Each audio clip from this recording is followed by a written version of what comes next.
तो ये भूत बच्चा कॉमिक्स है जो वज्र सीरीज की है। मनोज कॉमिक्स में इनकी जो कॉमिक्स थी वो बहुत कम पब्लिश हुई थी। वज्र सीरीज की जो स्टार है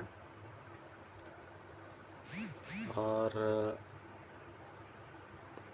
देखिए आइए इसकी स्टोरी पर चलते हैं।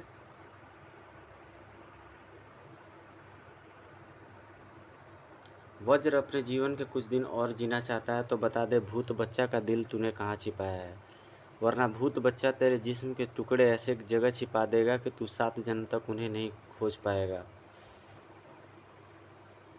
भूत बच्चा जब संसार के रक्षा का सवाल हो तो वज्र अपने जीवन का फिक्र नहीं करता। मुझे जो भी अंजाम हो मुझे मंजूर है, पर तुझे हीरे का दिल कभी नहीं मिलेगा, कभी नहीं। आकाश जो मौसम के अनुरूप बदलता रहता है, पर आज आकाश में जो दृश्य नज़र आ रहा था वह अद्भुत ही नहीं आश्चर्यजनक भी था। कभी बादल, कभी बरसात तो कभी तेज धूप। आखिर रात को चमकने वाले सितारे दिन में जो चमक रहे थे। टिमटिमाते हुए वे सितारे सने सने धरती की तरफ बढ़ रहे थे। उत्पन्न हुआ सब में एक एक तिलस्मी द्वार। धरती से कुछ ही ऊंचाई पर ठहर गए थे वे तारे, और हर तारों में से कूद पड़ी एक रहस्यमय आकृति। यह था तारा मानवों का निशाना, दुर्ग देश के सम्राट दुर्योधन का महल। यही है राजा दुर्योधन का महल, जिसने हमारी बात मानने से इनकार कर दिया था। मिट्टी में मिला दो इसे। कांप उठा था राजा दुर्योधन इस खबर को सुनकर। क्या? सेनापति की जबान लड़खड़ा रही थी यह स्वीकार करते हुए। यह सच है महाराज, तारा मानवों ने अपनी धमकी पूर्ण कर दी है। उन्होंने महल पर आक्रमण कर दिया है। मुकाबले की तैयारी करो सम्राट बुंद। उन दरिंदों का सामना हम मरते दम तक करेंगे। वे हमारे राज्य को नष्ट करना चाहते हैं, उससे पूर्व हम उन्हें इस दुनिया से उड़ा देंगे। चल पड़ी राजा दुर्योधन की फौज दरिंदों का सफाया करने। तारा मानवों के टोली खूनी अट्टहास लगा उठी। हा हा हा, तुम हमें दुनिया से क्या उठाओगे, हम तो पहले ही दुनिया से उठे हुए हैं। बातों में व्यर्थ समय न गंवाकर दहाड़ उठा दुर्योधन। आक्रमण! आदेश मिलने भर की देर थी। सैनिकों के हथियार मचल उठे हवा में। यूं गड़ गए तारा मानवों के जिस्म में शस्त्र जैसे दीवार में कीले। लेकिन उन जालिमों के ठहाके न लुके। लगता है तुम भूल गए राजा दुर्योधन कि हम मुर्दे हैं, और मुर्दों को एक हथियार मारो या 10, उन पर कोई फर्क नहीं पड़ता। हा हा हा हा। किंतु तुम और तुम्हारी सेना हमारा एक भी वार सह पाएगी, इसका हमें शक है। अगले पल राजा दुर्योधन हैरान रह गया जब सिर विहीन सैनिक उसकी तरफ लपके। नहीं, मेरे मृत सैनिक ही मेरे जान के दुश्मन बन रहे हैं। उफ, किस किस का वार संभालूं, यहाँ तो पूरी फौज एक साथ वार करने आ रही है। ऐसी दुविधा में एक ही सब ध्यान आता है, भागो। फुर्ती से सवार हुआ वह अपने घोड़े पर और छोड़ दिया मैदान। अब तो केवल एक ही शख्स है जो दुर्ग देश से तारों मानव के चंगुल को आज़ाद करवा सकता है। मुझे उसी की शरण में चलनी चाहिए। अगले पल तारा मानवों के हाथ से निकल पड़े सितारे। इन सितारों को आसमानी सितारे मत समझना दुर्योधन। ये तारे तेरी फौज में पर मौत की चमक फैलाएंगे। हर चेहरे पर नजर आने लगी मौत की दहशतनाक परछाई। हर सैनिक के चेहरे पर चमक रहे थे सितारे। अट्टहास लगा उठा तारा मानवों का प्रमुख। हा हा हा हा हा। आक्रमण! नहीं, मर गए। हा हा हा हा। राजा दुर्योधन, एक बार तूने आक्रमण शब्द बोला, अब मैं बोलूँगा। ठहाका लगा उठे तारा मानव। भाग गया क्या यार? हा हा हा हा। अब इस राज्य पर हम तारा मानव का अधिकार है, और सबसे पहले हमारा कार्य होगा इस राज्य के कब्रिस्तान की खुदाई। कुछ ही देर बाद राज्य की कब्रगाह में मची थी भीषण हलचल। जो भी कब्र 100 साल पुरानी हो उसे खोद कर उसमें से लाश निकाल लो। 100 साल पुरानी हर कब्र पर चलने लगे थे फावड़े। क्यों प्राप्त करना चाहते थे मुर्दा ताना मानव 100 वर्ष पुरानी लाशें?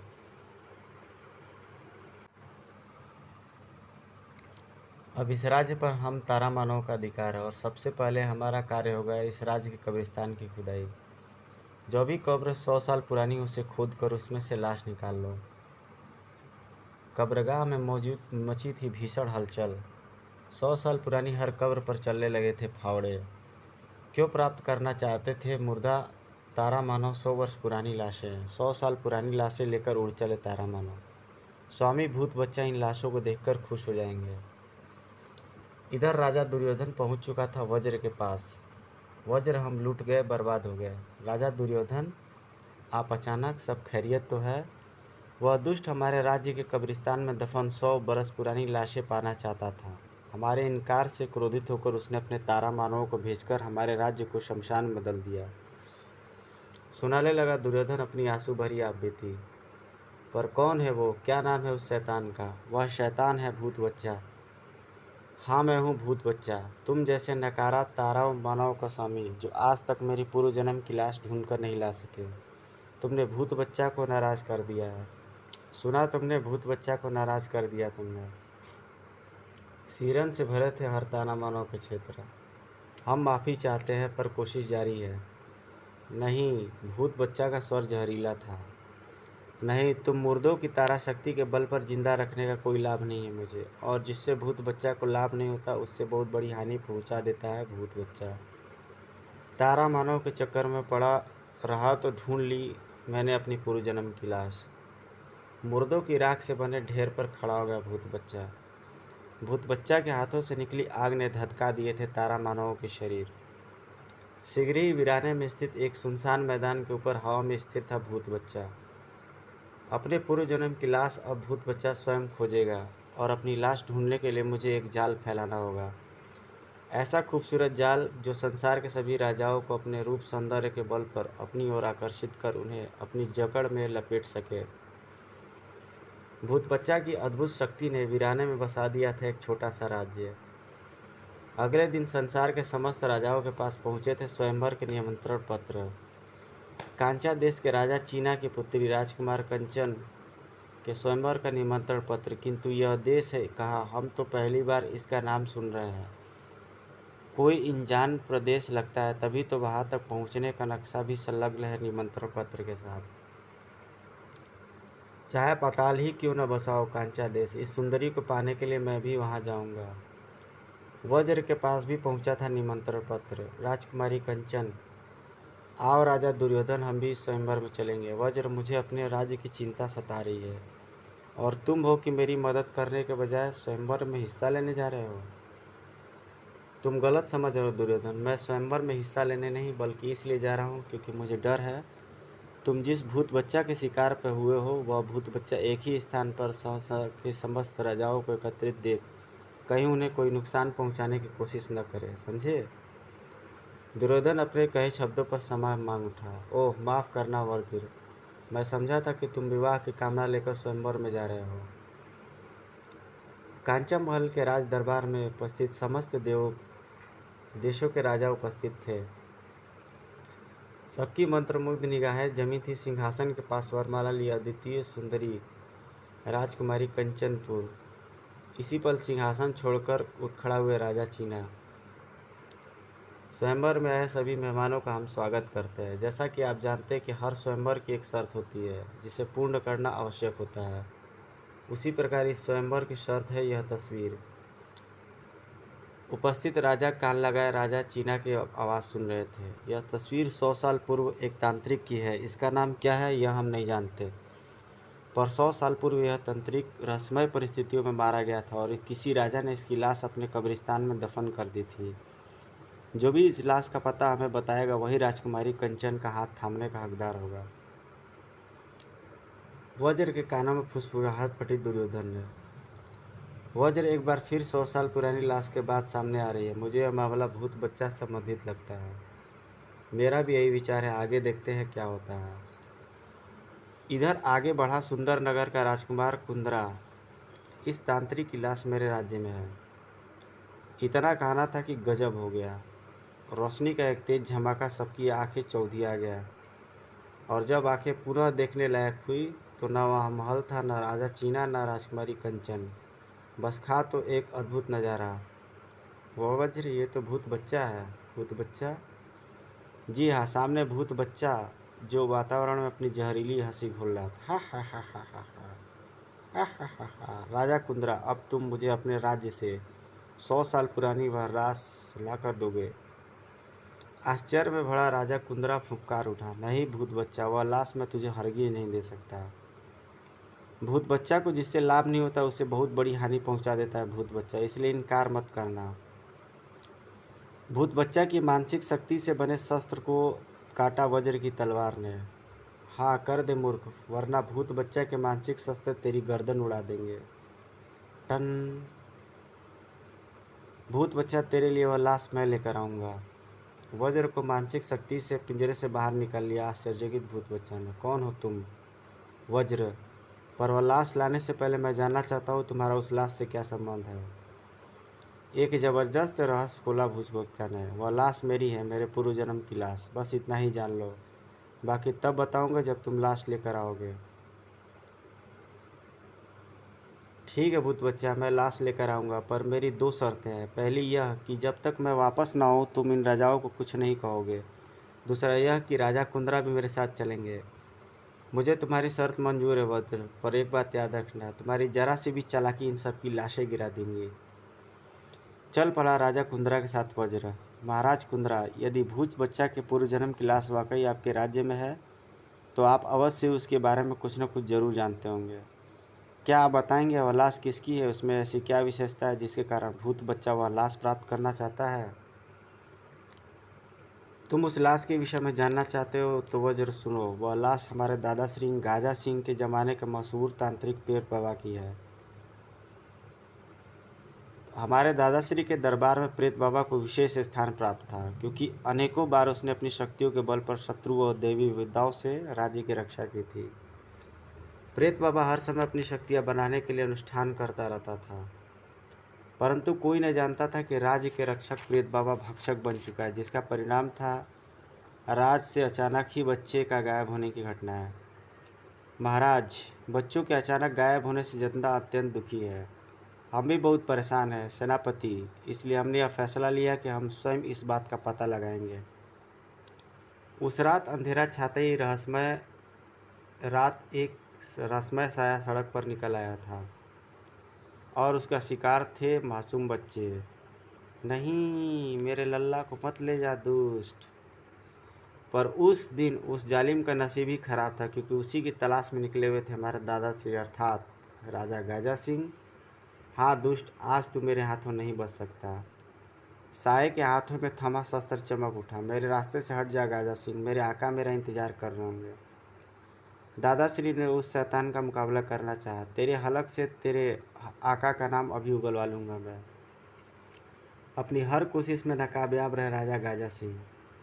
राजा गाजा सिंह, तेरे नसीब में मौत लिख दूँ ऐसी इजाज़त नहीं है मुझे। शैतान का वह शक्तिशाली वार उनके होश उड़ा ले गया। शैतान चला गया अपनी रोता बिलखता शिकार लिए। माँ आ। कुछ देर बाद जब उन्हें होश आया तो उनके दिमाग में था एक ही ख्याल, यह तंत्र मंत्र का मामला लगता है और अब दुष्ट का पता केवल प्रेत बाबा लगा सकते हैं। किंतु उछल पड़े थे तब जब उन्होंने प्रेत बाबा के कक्ष में रखे अपने कदम। प्रेत बाबा, कमीने, तो तू है वह शैतान जो बच्चे चुरा चुरा कर उनकी बलि चढ़ा रहा है। गाजा सिंह, तूने मेरा राज जानकर बहुत बड़ी भूल की है। कोकू, पकड़ ले इस बुढ़े को। हिंसक शैतान आदेश पाता ही दादाजी पर कूद पड़ा। प्रेत बाबा के अधरों पर तैरने लगे भयंकर खूनी अट्टहास। हा हा हा हा। गाजा सिंह, जानते हो मैं तुम्हारे राज्य में बच्चों की बलि क्यों चढ़ा रहा हूँ? क्योंकि मैं प्राप्त करना चाहता हूँ एक ऐसी तांत्रिक शक्ति जो मुझे विश्व सम्राट बना देगी। दर्द और घृणा से भर गया राजा गाजा सिंह के एक एक शब्द। आस्तीन के सांप, काश हमें ज्ञात होता कि हम शैतान को साधु समझकर अपने यहाँ शरण दे रहे हैं तो हमें यह दिन कभी न देखना पड़ता। हा हा हा हा।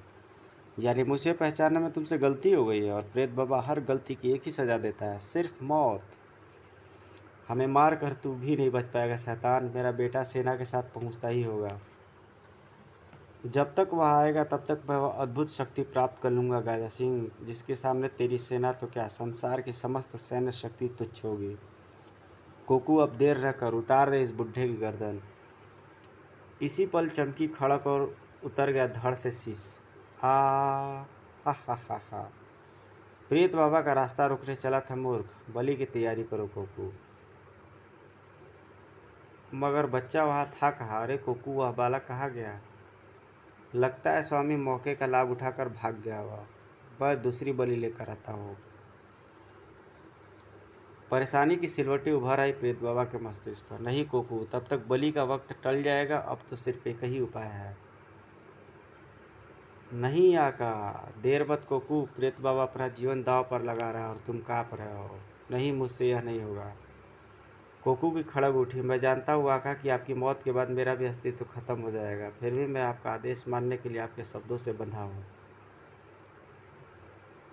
कोकू, मेरी मौत के बाद शैतान देव की मूर्ति एक किरण निकलकर मेरे दिल को हीरे का बना देगी और अगले जन्म में मैं अपनी लाश ढूंढकर अपने हीरे का दिल प्राप्त कर विश्व विजेता बन जाऊंगा। आका, आप महान हैं, जो विश्व सम्राट बनने की इच्छा लेकर स्वयं अपना जीवन अर्पण कर रहे हैं। फिर कोकू ने पूर्ण कर दिया अपने आदेश का, आका का आदेश। खच इधर प्रेत बाबा की अंतिम हिचकी निकली, उधर धुआं बनकर गायब हो गया कोकू। बलि पाकर मूर्ति में समाया शैतान खुश हो गया। किरण छोड़ी उसने और लाश का दिल में बना दिया हीरे का। पर वह हीरे का दिल लाश में था ही, अतः कोई न जान सका उसके बारे में। कुछ देर बाद मेरे पिताश्री सैनिकों के साथ कच्छ में प्रवेश किया था। पिताश्री अभिशोक में ही डूबे थे पिताश्री की अचानक शैतान की वह मूर्ति गिर गई, धड़ाम। और नजर आ गया वह बच्चा जिसे प्रेत बाबा का शैतान समझकर लाया गया था। अरे, यह बच्चा कौन है? सुबक सुबक प्रेत बाबा का शैतान उठा कर लाया था। और फिर उस बच्चे ने उस शैतान और नजर आया वह बच्चा जिसे प्रेत बाबा का शैतान उठा कर लाया गया था। और फिर उस बच्चे ने शैतानों के वार्तालाप एक एक शब्द कह डाला जो कि चौंकाने वाला था। हाँ महाराज, मैंने स्वयं प्रेत बाबा को कहते सुना था कि उसकी मौत के बाद शैतान देव की मूर्ति से निकली किरण उसकी लाश का दिल हीरे का बना देगी और हीरे का दिल बनते ही जिसके बल पर वह अगले जन्म में विश्व सम्राट बन सकता है। सोचने के अंदाज में सिकुड़ गई पिताश्री की आंखें। क्या ऐसा सचमुच हो सकता है? और अगर ऐसा हुआ तो क्या अगले जन्म में वह अपनी लाश से हीरा नहीं निकाल पाएगा? क्योंकि मैं इस दुष्ट प्रेत बाबा की लाश अपने पिता की लाश के साथ दफन करूंगा और मेरी आने वाली पीढ़ी कभी किसी शैतान को दुष्ट प्रेत बाबा की लाश प्राप्त नहीं करने देगी, क्योंकि इस शैतान की लाश प्राप्त करने के लिए उसे मेरे पहले पिता की कब्र खोदनी होगी। और मेरी कोई भी संतान यह नहीं चाहेगी कि मैं उसके पूर्वजों की कब्रों पर साथ कोई दुष्ट खिलवाड़ करे। यह सोचकर पिताश्री ने दोनों लाशें एक साथ दफन कर दी। इतना बताकर शांत हो गया राजा कुंदरा। अब वही प्रेत बाबा सदियों बाद भूत बच्चा के रूप में आया है सामने। उसे यह तो अवश्य याद रहा है कि उससे कोई शक्ति प्राप्त की थी, पर वह भूल गया कि वह पिछले जन्म में कौन से देश में जन्मा था और उसकी पूर्व जन्म की लाश कहाँ पर दफन है। तभी उसने स्वयंवर का ढोंग रचकर सभी राजाओं को एक स्थान पर बुलाकर एकत्रित किया और अपनी चाल में कामयाब रहा वह। पर मैं उसे कामयाब नहीं होने दूंगा। क्या मतलब? तुम उसे उसकी पूर्व जन्म की लाश नहीं दोगे? दूंगा, पर सिर्फ लाश, न कि लाश में समाया दिल का हीरे का दिल। भूत बच्चा अपनी मानसिक दृष्टि से देख रहा था दोनों को। तो वज्र मुझसे धोखेबाजी करने की ठान चुका है। भूत बच्चा का मानसिक प्रहार, और इस धोखेबाजी की सजा उसे इन राजाओं के हाथ से ही मिलेगी। वज्र का कहा एक शब्द उसके कानों में पड़ रहा था। इधर वज्र और कुंदा कब्र से बाहर निकाल चुके थे प्रेत बाबा की लाश। जम गए राजाओं के चेहरे पर सितारे और वज्र के लिए मौत की सेना तैयार हो चुकी थी। मेरे पिता ने अपने पिता की लाश के साथ प्रेत बाबा की लाश को भी मसाला लगा कर रखा था, इसलिए यह लाशें अभी तक ज्यों की त्यों है। लाश की छाती फाड़कर इसका हीरा का दिल निकाल लो कुंदरा। राजा कुंदरा के हाथ में थमी तलवार प्रेत बाबा की लाश की सीना चीरने लगी। और इधर उनके सिर के ऊपर मंडरा उठे सितारे। सितारों के द्वार खुले और उनमें से कूद पड़ी तारा मानवों की फौज। राजा कुंदरा के शरीर में आ धके अनेकों शस्त्र। भूत बच्चा, फुर्ती से पलटा वज्र। हाँ, मैं भूत बच्चा, तुझसे कहा था ना कि मुझे जो लाभ नहीं पहुंचाता उसे मैं बहुत बड़ी हानि पहुंचाता हूँ। भूत बच्चा के मानसिक प्रहार से बचने के लिए वज्र तेजी से बिखर गया टुकड़े टुकड़े होकर। वज्र शक्ति। प्रेत बाबा की लाश पर ही बिखरा था वज्र। उसके हाथ तांत्रिक की छाती पर धंसते चले गए थे। अगले क्षण पुनः गुजी एक हुंकार, अखंड शक्ति, और फिर जुड़ने लगा वज्र का शरीर। अब वज्र के हाथ में था सूर्य सा चमचमाता हृदय का दिल। भूत बच्चा, तुझे इसी हीरे के दिल की तलाश थी ना? भूत बच्चा की आंखों में चमक बढ़ गई। हाँ वज्र, यह दिल मुझे दे दे, यह मेरा दिल है। नहीं भूत बच्चा, यह तेरा दिल है ही नहीं कभी, वो भी पिछले जन्म में। अब यह हीरे का दिल जिसके हाथ में होगा वही इसका स्वामी होगा। भूत बच्चा के हाथों से फूट पड़ी अंगारों का फव्वारा। भूत बच्चा की बात न मानकर तूने भूत बच्चा को क्रोध दिला दिया है वज्र। अब भूत बच्चा से तुझे मौत ही मिलेगी। हवा में उछलकर बचा वज्र। भूत बच्चा, तेरी किस्मत अच्छी है कि मैं हीरे के दिल का प्रयोग करने की तकनीक से अनजान हूँ, अन्यथा अब तक तेरी लाश जमीन पर पड़ी होती। आ पर तेरे लिए मेरी ठोकर ही काफ़ी होगी। एक ही ठोकर में भूत बच्चा कई फीट ऊपर उछल गया। पर भूत बच्चा भी कोई कच्चा खिलाड़ी थोड़ी था। वज्र, मुझे पता है कि तेरे जैसे अनेक नासमझ लोग मेरी राह का बाधा बनेंगे, इसलिए मैंने तारा शक्ति प्राप्त की है। तारा शक्ति के बल पर मैं मृत और जीवित लोगों को अपना गुलाम बनाकर उनसे मनचाहा काम ले सकता हूँ। ये राजा भी अब मेरे हुक्म के गुलाम बन चुके हैं, जो अब स्वयं तेरी लाश बिछाएंगे। वज्र के सामने आ डटा शस्त्र लिए शत्रुओं का टोला। इन राज्यों का मुकाबला कर मैं इनकी जान नहीं लेना चाहता, कोई और उपाय सोचना होगा। वज्र ने तुरंत अपने शरीर को दो टुकड़ों में बांट लिया। एक हिस्सा लड़ने लगा तारामनों से बने राजाओं से, और दूसरा हिस्सा खिसक लिया हीरा लेकर युद्ध के मैदान से।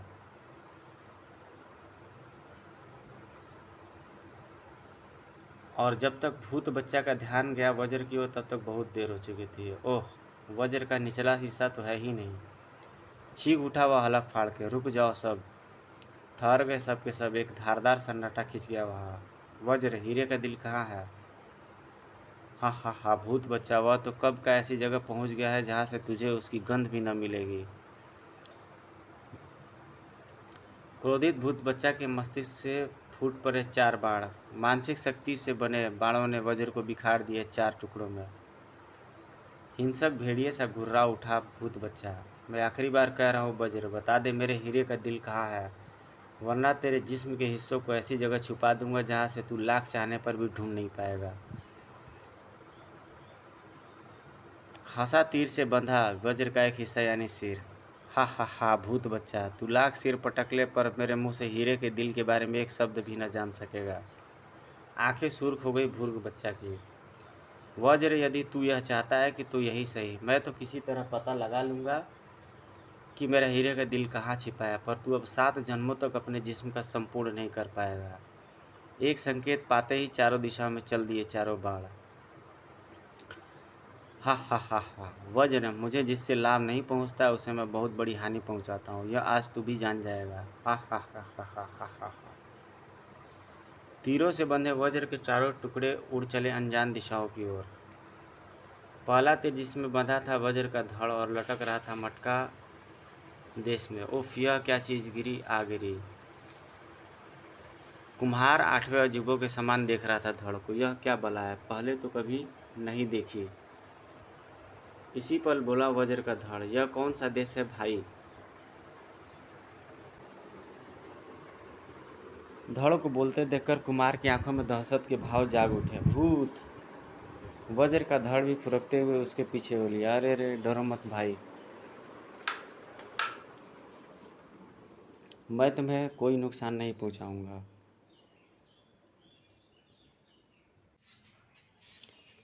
मटका देश के जिस भी नवासी की नज़र इस विचित्र दृश्य पर पड़ी, वही सिर पर पांव रखकर भाग लिया। भूत भूत भूत! सोच के सागर में डूब गया वह। उफ, अब मैं इन लोगों को कैसे समझाऊं कि मैं भूत नहीं हूँ। इसी पर उस पर आ गिरा एक और जाल, और जाल में कैद घिसटता चला गया वह धड़। हमारे राज्य में अशांति फैलाने वाले भूत को अब हमारी महाराजा बेधड़राज ही सजा देंगे। दो तीर जिसमें बंधे थे वज्र के हाथ गिर रहे थे गहरे समुद्र में। समुद्र में गिरते ही तीर गायब हो गया। छपा! सागर की मछलियां उन हाथों को खाने की चीज़ समझकर उनकी ओर झपटी थी, और छूट गया था हाथों के बंधन। वज्र के हाथों को दबोच लिया एक मछली ने, पर यह क्या, उन्हें खाने की बजाय वह तो बढ़ चली एक और। आखिरी तीर जिसमें बिंधा हुआ था वज्र का शीश धधकती हुई आग में जा गिरा। अरे! हवन कुंड के पास बैठे युवक के नेत्र आश्चर्य से फैल गए। अरे, यह तो किसी का सिर है। उत्सुकतावश उसने उठा लिया था वज्र का सिर। हा हा हा हा, लगता है मेरी साधना सफल हुई। अग्नि देवता ने वर में मुझे ही यह सिर दिया है। अब मैं इस सिर को लेकर सीधा गुरु जी के पास पहुंचूंगा। वे मुझे अपना सबसे निकम्मा शिष्य मानते हैं, लेकिन जब वो देखेंगे कि अग्नि देवता ने मुझे शक्ति दी है तो उन्हें मेरी काबिलियत का यकीन हो जाएगा। इधर हीरे का दिल लिए वज्र का निचला हिस्सा जा पहुंचा था महाराजा द्रुपद के सामने। वज्र का परिणाम स्वीकार करें महाराज। तो तुम वज्र हो? महाराजा द्रुपद जैसे खुली आंखों से सपना देख रहे थे। आप शायद इसलिए आश्चर्यचकित हैं कि मैं पूरा क्यों नहीं हूँ। मैं आपको पूरी बात बताता हूँ, सुनिए। धड़ को बोलते देख कुम्हार की आंखों में दहशत के भाव जाग उठे। भूत! वज्र का धड़ फुरकते हुए उसके प्रिज हो लिया। अरे अरे, डरो मत भाई, मैं तुम्हें कोई नुकसान नहीं पहुंचाऊंगा। मटका देश के जिस भी निवासी की नज़र इस विचित्र दृश्य पर पड़ी वह सिर पर हाथ पांव रखकर भाग निकला। उफ! अब मैं इनको कैसे समझाऊं कि मैं भूत नहीं हूँ।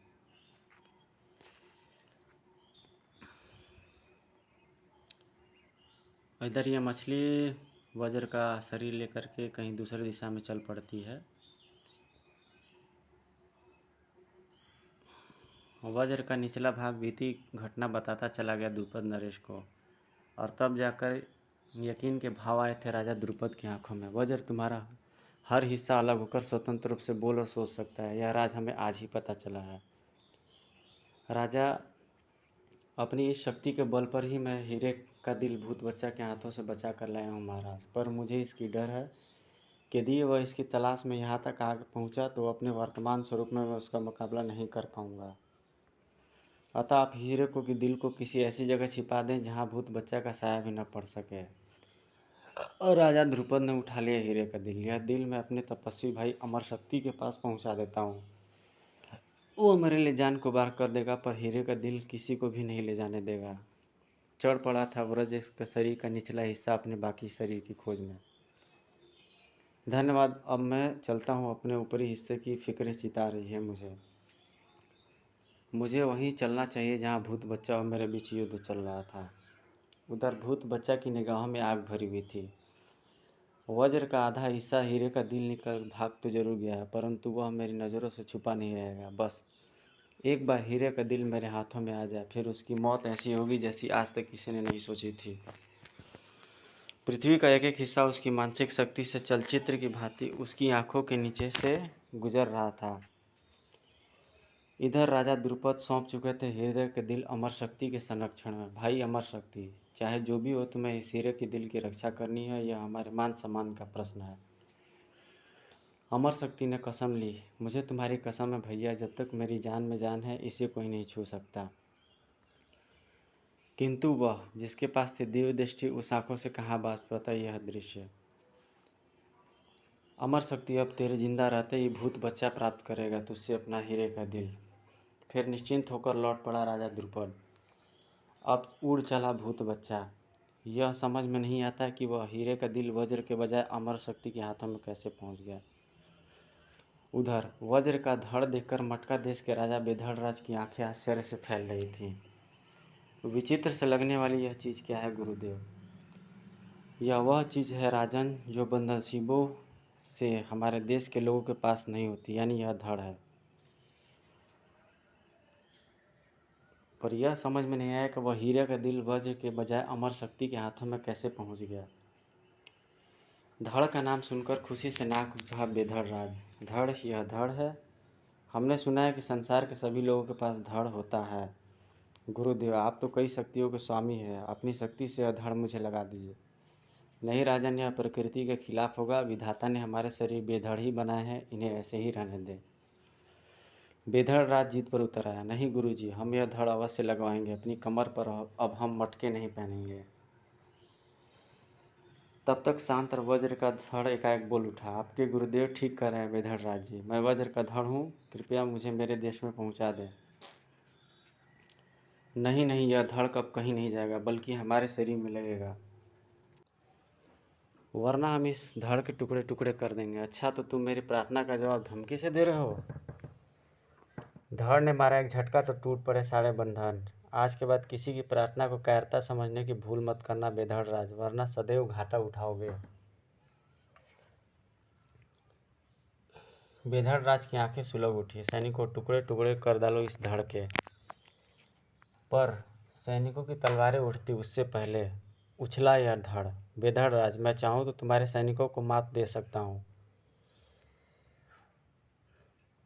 परंतु ऐसा करना अत्याचार होगा, क्योंकि वज्र अत्याचार मिटाता है, करता नहीं है। धाड़ धाड़ धड़ की टक्कर खाकर गिर पड़े सैनिक और पूरी शक्ति समेट कर भाग उठा धड़। पकड़ो पकड़ो। इधर अमर शक्ति के नेत्रों में लहराने लगी हैरानी की खेती। शुभम सामने खड़े भूत बच्चा को देखकर ही तो आश्चर्य से भरी थी उसकी आंखें। तुम? हाँ अमर शक्ति, मैं। मुझे वह हीरे का दिल चाहिए जो तेरे हाथ में है। तू दिल क्या करेगा बच्चे, घर जा, भी तेरा उम्र दिल हथियाने का नहीं है। त्योरिया चढ़ गई भूत बच्चा की। तू जानता नहीं अमर शक्ति, इस समय तू संसार के भावी सम्राट के सामने खड़ा है। इज्जत से बोल, वरना तेरी गर्दन धड़ से जुदा हो जाएगी। अच्छा सम्राट जी। उफ मेरे नन्हे मुन्ने राजा बेटा, आपकी उम्र दिल से खेलने की नहीं है जी, जाओ यहाँ से।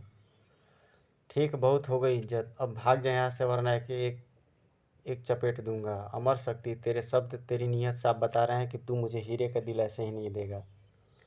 अब तो तुझे मारकर ही हासिल करना होगा मुझे यह दिल। ये हरी तरंगे, तेरी सांसें तेरे गले से नीचे नहीं उतरने देंगी। तेरी हर हरकतें अमर शक्ति के आगे बच्चों का खेल है। अमर शक्ति ने बेपल भी नहीं गंवाया उस हाथ का चूर्ण बनाने में। भूत बच्चा के होठ क्रोध की अधिकता से फड़क उठे। अब देख, तेरा मुंह का हीरे का दिल मैं अपने मुंह में डालकर अपने पेट में पहुंचा रहा हूँ। हड़प कर गया हीरे का दिल अमर शक्ति।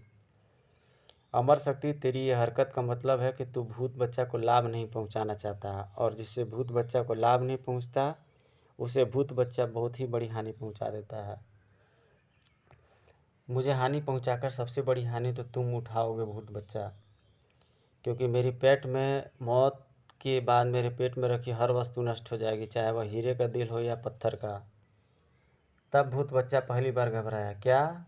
हाँ भूत बच्चा, अब अगर तू सचमुच हीरे का दिल पाना चाहता है तो वज्र को मेरे सामने लाकर खड़ा कर दे। नहीं, ऐसा नहीं हो सकता। वज्र के जिस्म के टुकड़े जाने कहाँ कहाँ गिरे होंगे। झूठ मत बोलो भूत बच्चा। मैं जानता हूँ कि तुम्हारी मानसिक शक्ति के लिए यह कार्य मुश्किल जरूर है, पर असंभव नहीं। जाओ और वज्र को ले आओ, और ध्यान रखना मैं अपनी पाचन शक्ति को एक दिन ही रोक सकता हूँ। कल तक वज्र नहीं आया तो हीरे का दिल मेरे पेट की पाचन शक्ति से पचकर हजम हो जाएगा। नहीं, मैं कल सूर्य डूबने से पहले ही वज्र को लाने की कोशिश करूँगा। भूत बच्चा चल दिया वज्र को खोजने। इधर वज्र का हाथ लिए वह मछली जा पहुंची थी मत्स्य देश। मछली ने महल में प्रवेश करते ही देखनी मात्र वह मछली बन गई एक अपूर्व मत्स्य सुंदरी। हाथों को देखकर चौंके मत्स्यराज। यह क्या पुत्री, किसके हाथ है यह? मैं स्वयं नहीं जानती पिताश्री, मैं तो जल क्रीड़ा कर रही थी कि तभी मुझे यह दो हाथ जल में गिरते दिखाई दिए। हाथों को पहचान लिया मत्स्य गुरूर की पारखी आंखों ने। राजन, यह हाथ पृथ्वी के रक्षक वज्र की है, इन्हें अपने देश से बाहर भिजवा दो, वरना अनर्थ हो जाएगा। हमें विश्वास नहीं हो रहा गुरुदेव, मानवता के रक्षक के हाथों की पूजा करने की जगह आप उन्हें अपमानित करने का हुक्म दे रहे हैं। हाँ राजन, क्योंकि हम अपनी अलौकिक शक्ति से भूत बच्चा नामक उस मुसीबत को देख रहे हैं जो इन हाथों की तलाश में इधर ही आ रहा है। आ नहीं रहा है भूत बच्चा, बल्कि आ चुका है मत्स्य गुरु। भूत बच्चा के शब्द कहर भरे थे। लाओ मत्स्य राज, वह हाथ मुझे दे दो। नहीं भूत बच्चा, यह हाथ तेरे हाथ नहीं लगेंगे, यह हाथ वज्र के हैं और मैं उसी को सौंपूंगा। भूत बच्चा का क्रोध भड़काने के लिए काफ़ी था यह इनकार। भूत बच्चा का इनकार करने की सज़ा केवल मौत है मत्स्यराज। मत्स्यराज पलक झपकते ही मौत के मुंह में खड़े थे। मैं चाहता तो यह अग्नि चक्र तेरी जान भी ले सकता था मत्स्यराज, पर नहीं, मुझे तेरी जान नहीं, यह हाथ चाहिए। मेरे जाने के बाद यह अग्नि चक्र तुझे आज़ाद कर देंगे। मत्स्य राज को कैद में छोड़ चल दिया भूत बच्चा। उधर वज्र के सिर को अग्नि देवता का वरदान समझ अपने गुरु को दिखाने के लिए वह आश्रम की ओर भागा जा रहा था। वह युवक अचानक उसके चेहरे पर तैरने लगे आश्चर्य के भाव। कौन हो तुम? कौन हो तुम? सामने खड़ा था भूत बच्चा। यह सिर तेरी साधना का संपन्नता का प्रतीक नहीं है, वज्र का सिर है जिसे मैं तलाश कर रहा हूँ और अपनी मानसिक शक्तियों से जान लिया था मैंने कि तुम इसे लेकर यहीं आओगे। पूरी शक्ति से चीखा युवक। नहीं, तुम झूठ बोलते हो सकता है मैं झूठ बोल रहा हूँ, पर जो तुम्हारे हाथ में जो सिर है वह झूठ नहीं बोलेगा। बोलेगा ना? पूछो उससे। युवक के कुछ बोलने से पहले ही बोल उठा वज्र का शेष। हाँ युवक, इस दुष्ट का एक एक शब्द सत्य है। मैं वज्र का ही सिर हूँ। युवक जब अपने होश संभाल अपने टांगों पर न खड़ा रह सका। ओह नहीं! वज्र का सिर हाथों में उठा लिया भूत बच्चा ने। वज्र, तेरी किस्मत बहुत अच्छी है कि तुझे तोड़ने वाला भूत बच्चा स्वयं तुझे जोड़ने के लिए टुकड़े ढूंढता फिर रहा है। वज्र, तेरी किस्मत बहुत अच्छी थी कि तुझे तोड़ने वाला भूत बच्चा स्वयं तुझे जोड़ने के लिए टुकड़े खोजता फिर रहा है, वरना तो भूत बच्चा किसी को हानि पहुंचाकर उसे कभी लाभ नहीं पहुंचाता। वज्र, इतना तो जानता था कि उस पापी भूत बच्चा पर किसी कारणवश ही उसे फिर से जोड़ने की धुन सवार हुई है, पर कारण क्या है यह न जान सका वह। इधर वज्र का धड़ खतरे में पड़ा था। उफ! उछलते उछलते सांस फूल गई, पर यह सैनिक तो हाथ धोकर मेरे पीछे पड़ गए हैं। अचानक ही सैनिकों की एक टुकड़ी सामने से भी आ धमकी। पकड़ लो इस धड़ को। तंग होने लगा सैनिकों का घेरा। अब तेरी खैर नहीं बच्चू, तुझे पकड़कर राजा बेधड़ राज के पास ले जाएंगे। इसी पल हवा में सरसराई एक आकृति। आखिर मैंने ढूंढ ही लिया वज्र का धड़। भूत बच्चा, जान की खैरियत चाहते हो तो भाग जाओ यहाँ से। सैनिकों के चेहरे पर आश्चर्य नाच उठा। कौन हो तुम? भागो! सैनिकों के दिल में तो ही भय का तूफान था, तब मैदान छोड़कर भाग निकले सब। भागो भागो! इधर वज्र का निचला हिस्सा अपने अंगों की तलाश में जा रहा था युद्ध क्षेत्र में। यही हो रहा था भूत बच्चा और मेरे बीच युद्ध, पर अब वह कहाँ है? अचानक मैं आ गया तू। मैं तेरे ही इंतजार में बूढ़ा हो रहा था। तभी धड़ का निचला हिस्सा चौंका। आप कौन हैं? शक्ल से किसी शैतानी खानदान के नजर आते हैं। भयानक हूँ मैं। मेरे आका भूत बच्चा ने मुझे मत्स्य देश जाने से पहले यहाँ छोड़ा है, ताकि अगर तुम यहाँ आ जाओ तो मैं तुम्हें कैद कर लूँ।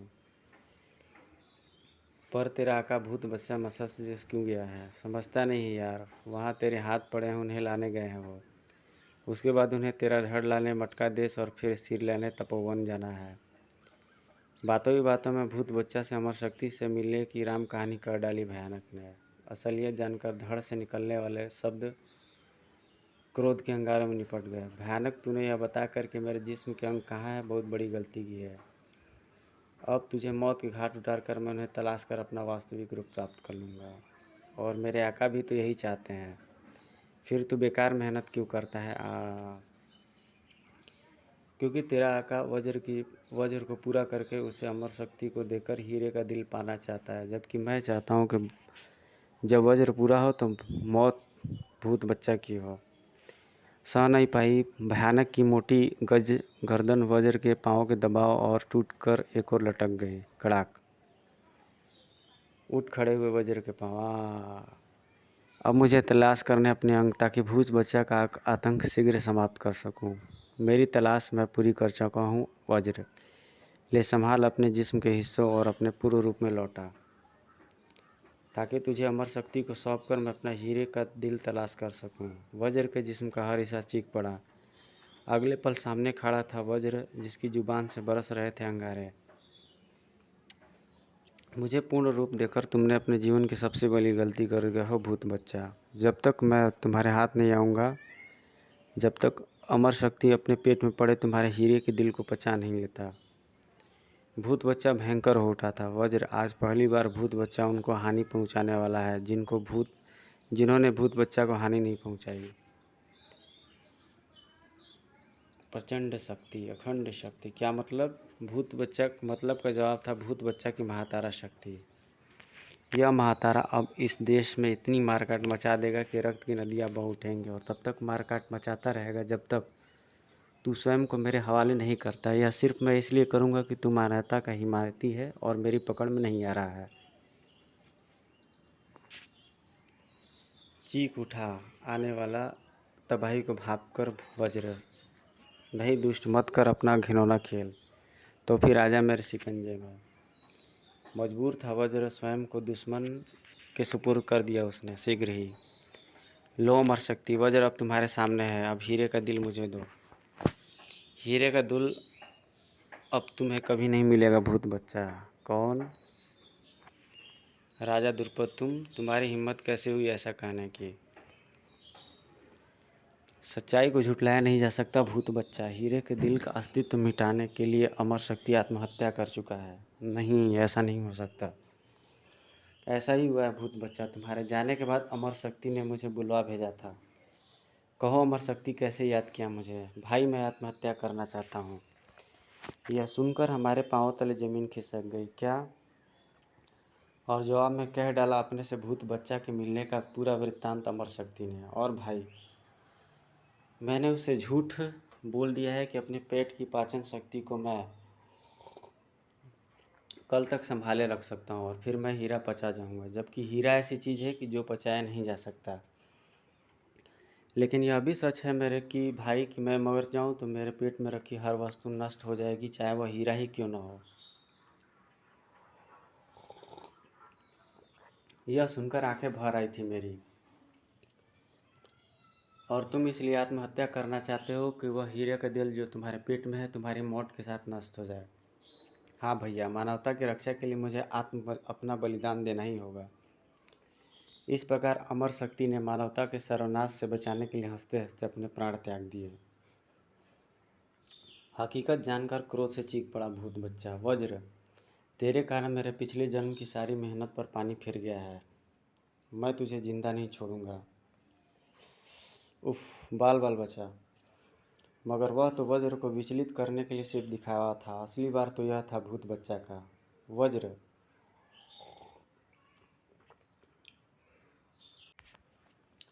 तेरे सिर के ऊपर गिरने वाले पहाड़ों के इस टुकड़े के नीचे दब कर रह जाएगा तेरा अस्तित्व। वज्र का जिस्म छपने लगा था उस ढेर के नीचे। चीख ही पड़ा राजा द्रुपद जब नीचे नजर नहीं आया वज्र। वज्र, तुम यूं ही नहीं मर सकते वज्र, मैं तुम्हें बचाऊंगा। तभी भूत बच्चा ने जमीन में पैदा कर दी दलदल। हा हा हा हा हा। वज्र की चिंता छोड़, अपनी जान की फिक्र कर द्रुपद।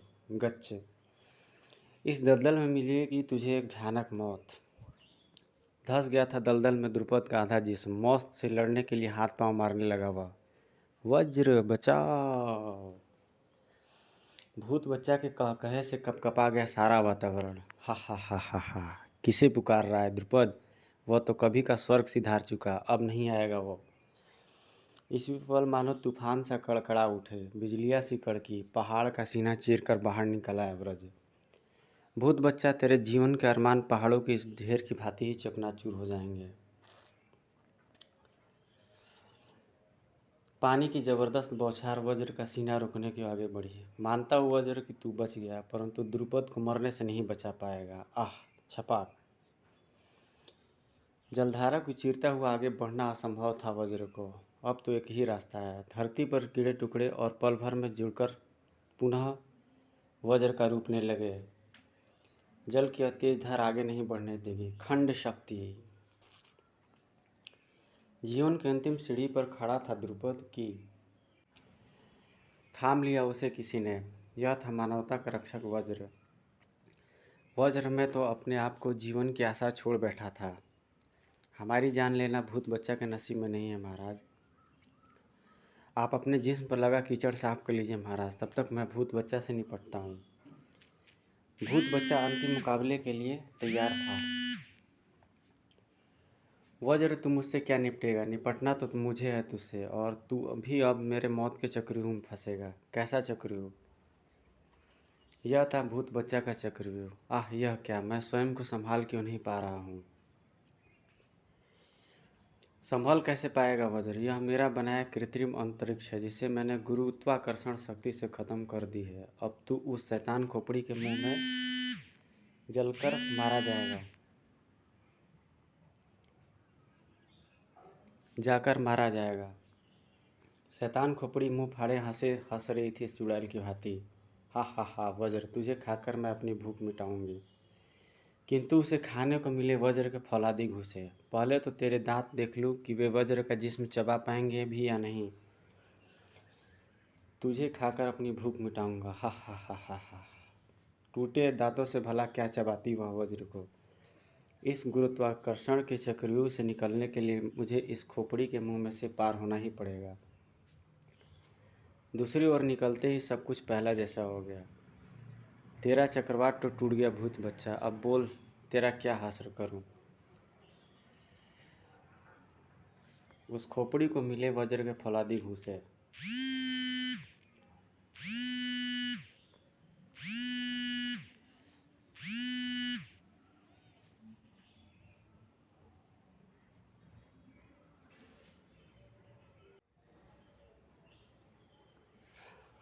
दूसरी ओर निकलते ही सब कुछ पहले जैसा हो गया। तेरा चक्रवाट भी तो टूट गया भूत बच्चा। अब बोल तेरा क्या हासिल करूं। भूत बच्चा के स्वर में पश्चाताप की भावना भरी थी। वज्र, तुमने मेरी हर शक्ति का मुंह तोड़ जवाब दिया। मैं तुमसे हार मानता हूँ। हाँ वज्र, मैं हार गया हूँ, मुझे क्षमा कर दो। चौंक उठे वज्र और द्रुपद। क्या? वज्र को भूत बातों बच्चा की बातों पर यकीन नहीं हो रहा था। मगर इस बात का क्या सबूत है कि तुम स्वयं को सचमुच हारा हुआ मान रहे हो? सबूत यह है कि मैं तुम्हारे चरणों में गिरकर माफ़ी मांगूंगा। मैं बस यही तो चाल थी भूत बच्चा की। माफ़ी के बहाने वह वज्र के करीब आना चाहता था ताकि उस पर तारा शक्ति का प्रहार कर सके।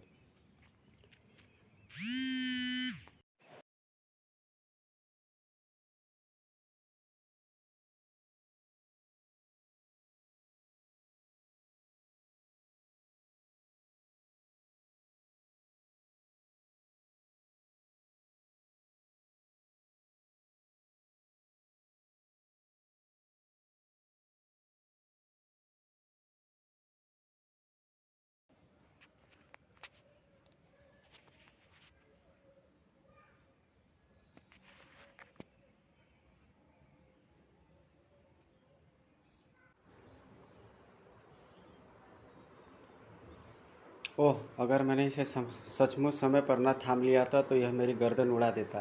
वज्र एक पल में समझ गया उसकी चाल। अगले पल तीव्र झटका देकर महातारे को नीचे दबा दिया वज्र ने, जो नीचे बैठे भूत बच्चा की ही जान ले बैठा। भूत बच्चा, दुश्मन को धोखा देने में तू अवश्य सफल रहा। अफसोस कि तेरा दुश्मन मैं था जो हर पल सावधान रहता है। भूत बच्चा आखिरी चीख से गूंज उठा सुनसान क्षेत्र। मुबारक हो वज्र, विजय तुम्हारी हुई है। नहीं महाराज, इस विजय का श्रेय अमर शक्ति को जाता है। यदि वह हीरे के दिल का अस्तित्व मिटाने के लिए प्राण न त्यागता तो भूत बच्चा से मेरी जीत असंभव थी। भूत बच्चा की आखिरी चीख से गूंज उठा सुनसान क्षेत्र। अमर शक्ति की यादों में दिल में बसाए लौट चला वज्र। और ये देखिए, ये आक्रोश सीरीज़ की ये कॉमिक्स है जो आक्रोश और काला थार है। इसे भी जल्दी ही अपलोड करूँगा दोस्तों। मिलते हैं आपसे एक नेक्स्ट कॉमिक्स में। Till then take care, good bye, जय हिंद।